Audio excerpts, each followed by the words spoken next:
बच्चियां जाती हैं, बच्चे जाते हैं, बुजुर्ग जाते हैं, तो वहां से उतरने के बाद, अमरनाथ में दर्शन करने के बाद तुम इतने कमजोर क्यों हो जाते हो कि तुमको हेल्पलाइन की जरूरत पड़ती है? और उस देश में जहां तुम खुद 100 करोड़ हो और तुम्हारी आबादी यहां पर 80% है, तुम क्यों इतने कमजोर हो जाते हो जब अपनी आस्था को लेके, सकारात्मक आस्था को लेके तुम इतने बलवान हो? 10 बार बता चुका हूं, मुसलमानों को समझाए नहीं समझे, 10 बार पहले बता चुका हूं और अब बता रहा हूं, एक हो, टीका लगाने से शर्माओ ना। सरदार 7 मीटर की पगड़ी पहनता है, उसको प्रॉब्लम नहीं होती, उसे गर्मी नहीं लगती। आपने अपनी धोती छोड़ दी, आपने भारतीय संस्कृति का प्रतीक, आपने अपनी धोती छोड़ दी। क्यों छोड़ दी? बुरे लगेंगे क्या? सरदार तो पगड़ी में बुरा नहीं लगता, कॉन्फिडेंस में रहता है। मुसलमान तो ऊंचे पजामे में बुरा नहीं लगता, कॉन्फिडेंस में रहता है। लेकिन आपने अपनी संस्कृति छोड़ी, आपने अपनी धोती छोड़ी। रोज नहीं पहन सकते, महीने में एक बार पहन लो।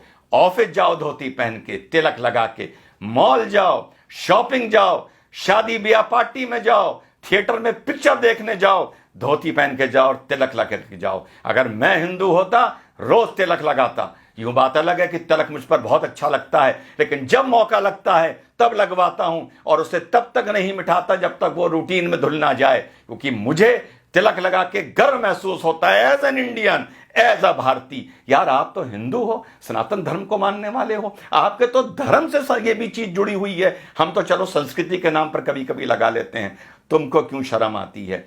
इस शर्म से हिंदू नौजवानों बाहर आओ। आपकी हिंदू महिलाएं मंगलसूत्र पहनती हैं, सर पर सिंदूर लगाती हैं, माथे पर बिंदी लगाती हैं। आप क्या करते हैं? ये अपनी निशानी बताने के लिए कि ये हम भारतीय हैं और भारतीय हमारी संस्कृति है। आपने सोचा दाढ़ी रख के इतनी बड़ी सरदार भाई बहुत हैंडसम होते हैं अंदर से, लेकिन वो कहते हैं हमें कोई नहीं मतलब, पगड़ बांधेंगे, दाढ़ी रखेंगे, हमें अपने फीचर्स नहीं दिखाने किसी को, और तब भी कितने खूबसूरत लगते हैं। मूंछ कटा के मुसलमान कोई खूबसूरत नहीं लगता, ऊंचा पजामा पहन के कोई मुसलमान खूबसूरत नहीं लगता। आपको लेकिन यह लगता है कि धोती पहनकर आप बैकवर्ड लगेंगे, आपको यह लगता है कि सर पर तिलक लगाकर आप बैकवर्ड लगेंगे, आपको यह लगता है कि चोटी रखकर आप पंडे या बैकवर्ड लगेंगे। इसको अपने वे ऑफ लाइफ में लाइए। चोटी को नहीं ला सकते तो तिलक को लाइए, धोती को लाइए। 5 मिनट 10 मिनट फालतू लग जाएं, बाजार भी जाइए, घूमने भी जाइए, तो कभी कभी महीने में 2 4 5 बार धोती पहन के जाइए। दफ्तर जाइए, तिलक लगा के जाइए। कॉलेज स्कूल जाइए, जॉब पर जाइए, तिलक लगा के जाइए। यही सकारात्मक संस्कृतिवाद है, यही आप लोगों को यूनाइट करेगा। धर्म संसद में जो बोला जाता है, मैं उसका कभी समर्थन टेक्निकली नहीं कर सकता बीइंग एन इंडियन, लेकिन इस चीज के लिए मैं आप लोगों को आगाह कर रहा हूं, सलाह दे रहा हूं कि यूनाइट हो। और धरातल पर ये नहीं कि कभी कभी एकदम से भगवा पहन लिया और साहब आज रामनवमी का जलूस है, वो देखने से नजर आता है कि कल ही नया भगवा निकाल के लाए हैं, फिर 364 दिन के लिए अंदर रख दिया जाएगा। या कभी कोई थाने वाने में बवाल होगा, कुछ होगा, कोई रैली वैली निकलेगी भाजपा की, तो भगवा पहन लिया जाएगा। इस भगवे को, इस तलक को, इस धोती को, इस कुर्ते को अपने कल्चर में लाइए, अपनी रूटीन में लाइए। आप अगर यूनाइटेड हैं सकारात्मक नजरिए से, तो आपको किसी हेल्पलाइन की जरूरत नहीं पड़ेगी। खुद ताकतवर होइए, खुद यूनाइटेड होइए।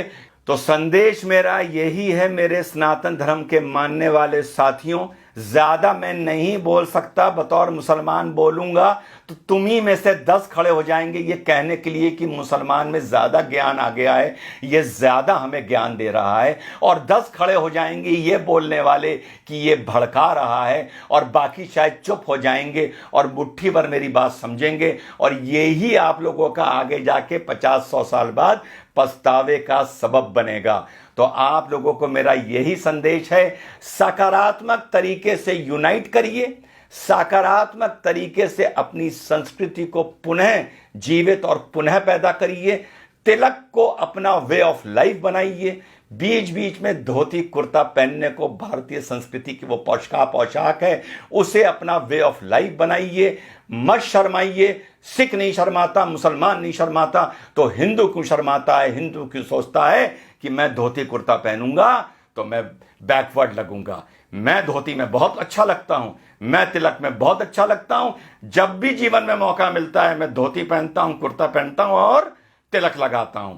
जैसा मैंने पहले बताया, अगर मैं सनातन धर्म का मानने वाला होता तो 365 दिन में से 365 दिन तिलक लगाता। ये आपको मैं ड्यूटी दे रहा हूं कि कल से अपने माथे पर जहां भी जाएं, काम से जाएं, कहीं जाएं, नौजवान जाए या बुजुर्ग जाए, माथे पे तिलक लगा के जाए। जय हिंद, वंदे मातरम, खुदा हाफिज।